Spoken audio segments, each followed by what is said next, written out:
Bonjour à tous, dans cette vidéo comment reconnaître un faux prophète, je suis en train de partager mes notes prises de mon propre témoignage ainsi que du film Shackles, les chaînes en français, écrit par l'évangéliste Mike Bamiloye. Vous pouvez regarder ce film que j'ai traduit et sous-titré en français sur cette chaîne. Ou si vous arrivez à comprendre l'anglais, vous pouvez également le regarder sur la chaîne de Damilola Mike Bamiloye. C'est parti. Comment reconnaître un faux prophète? Tout d'abord, parlons des victimes. Qui sont les victimes ou les proies des faux prophètes? Donc je crois et je veux que tu crois au Seigneur notre Dieu et en ses promesses. Il nous a dit à plusieurs reprises d'être patients et d'attendre notre enfant. Alors mon cœur, soyons calmes, attendant patiemment sa promesse. Je suis en train d'attendre et Dieu sait que j'attends. Mais s'asseoir et sans rien faire, c'est ce que je ne comprends pas. Je ne saisis pas. Les victimes de faux prophètes sont des personnes désespérés, qui recherchent une solution à leurs problèmes à tout prix. Dans le film Shackles, les chaînes en français, la victime d'une fausse prophétesse est une femme mariée nommée Evelyn. Suivons. Chérie, je peux sentir ta douleur, je peux sentir ton traumatisme, mais tu ne peux pas te mettre à aller d'un endroit à un autre à la recherche d'une solution. Le Seigneur a agi, nous devons nous détendre. Nous l'avons compris. Les victimes de faux prophètes sont capables de tout pour avoir ce qu'elles recherchent, même de donner leur âme à leur ennemi. Le Seigneur m'a envoyé afin de mettre un sourire aux lèvres des femmes stériles à travers le monde entier. L'année dernière, plus de 70 000 femmes pour lesquelles j'ai prié ont eu leur bébé précisément cette année. Les victimes de faux prophètes placent leur confiance en l'homme au lieu de s'attendre à Dieu et croire en sa promesse. Le cas de ma femme n'est pas similaire à ce dont vous parlez. Son cas est différent. Mon épouse n'est pas stérile. Le Seigneur nous a dit que nous allons avoir un bébé. Ma femme est une femme en attente. Elle n'est pas stérile. N'est-ce pas, ma chérie? Oui, les victimes de faux prophètes ne restent pas fermes sur leurs convictions. Mon frère, cessez de jouer avec les mots. Avez-vous déjà vu une femme en attente dans la Bible? Elles étaient toutes des femmes stériles qui ont finalement eu leur enfant lorsqu'elles ont eu une rencontre avec certains serviteurs de Dieu.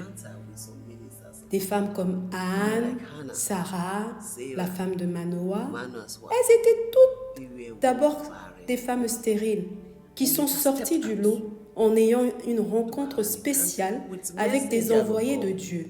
Et elles ont eu leur enfant.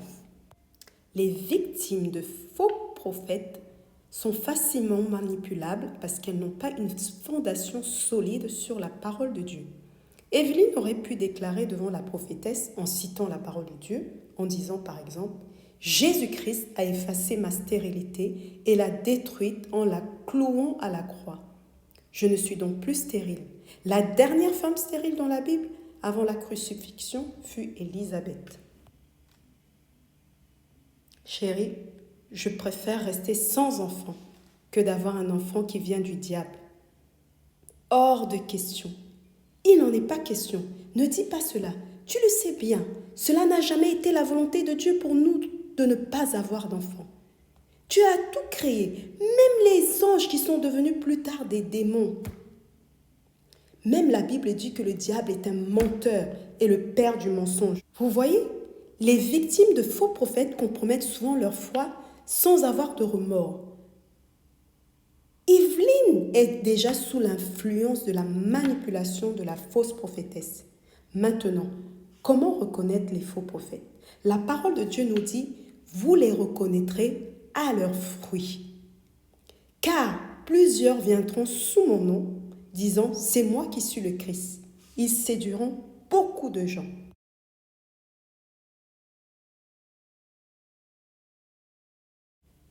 Jésus m'a dit qu'il voulait m'envoyer auprès d'une multitude de femmes stériles. Il a dit que je serais une aide et un sauveur pour beaucoup de femmes stériles de ma génération. Et c'est ce que je suis en train de faire, allant à travers les villes, frayant le chemin aux femmes stériles. Vous comprenez? Je suis la réponse aux prières de beaucoup de femmes stériles.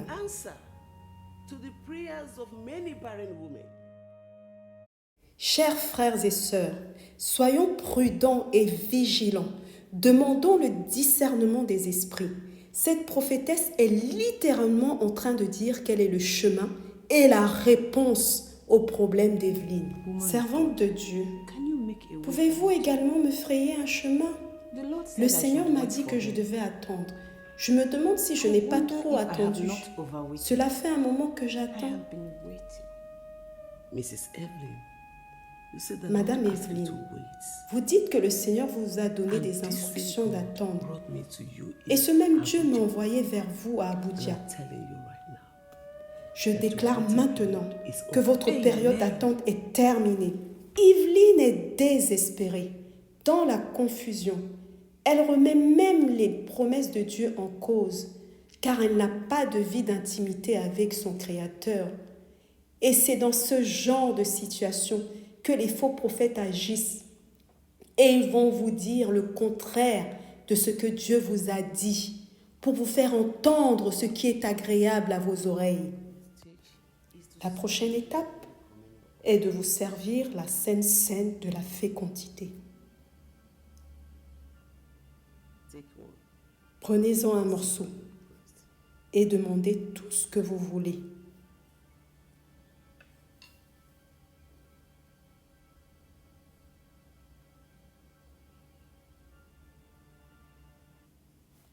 La Sainte Seine de la fécondité. Dans quelle Bible? Quelle doctrine? Qu'est-ce que l'on a introduit dans nos corps? Qu'est-ce que l'on t'a fait boire? Qu'est-ce que l'on t'a fait manger? Mon frère, ma sœur, pitié de nous, Jésus. Car il viendra un temps où les hommes ne supporteront plus la saine doctrine, mais ayant la démangeaison d'entendre des choses agréables, ils se donneront une foule de docteurs selon leurs propres désirs.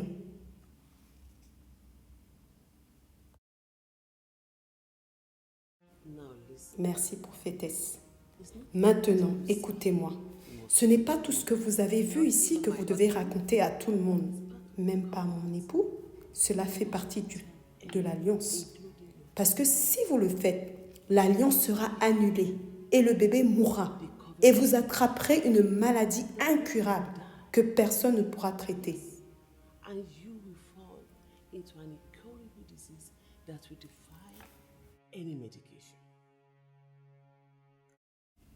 Les faux prophètes agissent souvent en secret, dans les ténèbres, car ils ne veulent pas être découverts, pour attirer les hommes faibles dans des alliances sataniques.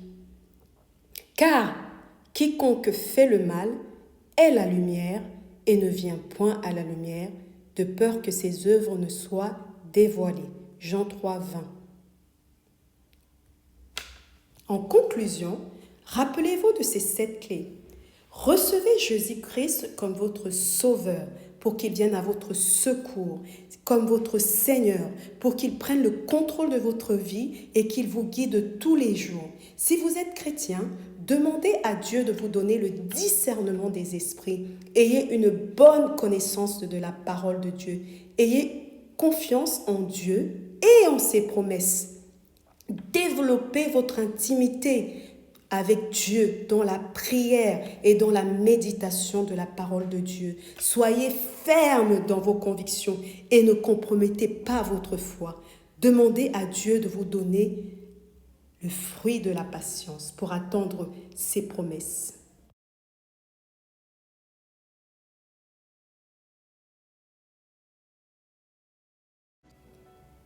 Alléluia, gloire à Dieu. Si vous voulez recevoir le Seigneur Jésus-Christ comme votre Seigneur et Sauveur, dites cette prière après moi. Père céleste, merci d'avoir donné ton Fils Jésus-Christ qui est mort à ma place pour mes péchés. Je sais que je suis un pécheur. J'ai besoin de ton aide. Seigneur Jésus-Christ, je t'invite dans ma vie. Je te prie, sois mon Seigneur et mon Sauveur. Lave-moi de mes péchés et fais de moi une nouvelle personne. Au nom de Jésus-Christ. Amen. Vous pouvez également regarder la vidéo sur la prière du Notre Père.